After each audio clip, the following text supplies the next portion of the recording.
नमस्कार, प्रणाम। आप सभी साथियों का तहे दिल से हार्दिक स्वागत करते हैं रेलवे साइंस के इस शानदार सीरीज में। तो देखिए, ये प्रश्न कहता है कि 220 वोल्ट लाइन पर 5 एम्पीयर प्रवाहित करने के लिए आवश्यक 176 ओम प्रतिरोधकों को समांतर क्रम में जोड़ा गया है। तो कितने कितने प्रतिरोध जोड़े गए होंगे, प्रतिरोधों की संख्या कितनी होगी। वोल्टेज कितना दिया हुआ है, वोल्टेज दिया हुआ है 220 वोल्ट। और यहाँ पे प्रतिरोध की बात कर रहा है कि टोटल प्रतिरोध कितना है, 176 ओम। तो कह रहा है कि ये जो 176 ओम है वो कितने प्रतिरोधों को जोड़ने पे, जबकि समांतर में जोड़ा जाए तो कितने प्रतिरोध ऐसे जोड़े जाएंगे। जबकि करंट का भी मान यहाँ पे दे रखा है कि I इक्वल टू 5 एम्पियर।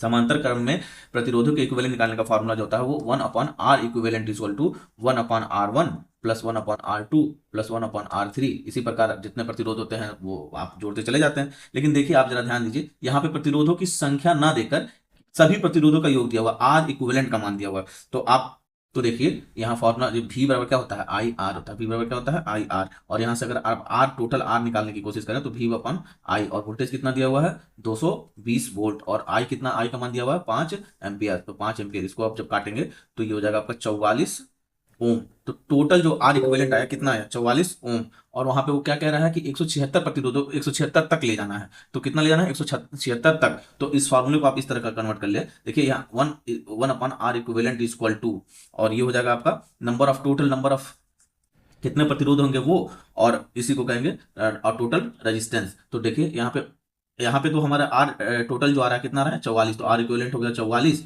और कितना नंबर ऑफ प्रतिरोध लगेगा, तो ये हो गया एन। और यहाँ पे प्रश्न में दिया हुआ है 146 प्रतिरोध, तो 146 एक सौ सॉरी 176 प्रतिरोध, तो 176। तो यहाँ से नंबर ऑफ एन निकल जाएगा। तो एन इक्वल टू हो गया आपका, एन इक्वल टू हो जाएगा, इसको इससे तिरक गुणा करेंगे तो हो गया 176/44। कितना हो गया, 176/44। इसको जब काटेंगे आप तो ये आएगा नंबर 4। कितने होंगे टोटल, 4 प्रतिरोध होंगे। ऐसे 4 प्रतिरोध होंगे जिनकी संख्या, जिनको अगर समांतर क्रम में जोड़ा जाए तो टोटल इक्विवेलेंट कितना आएगा, 176 ओम।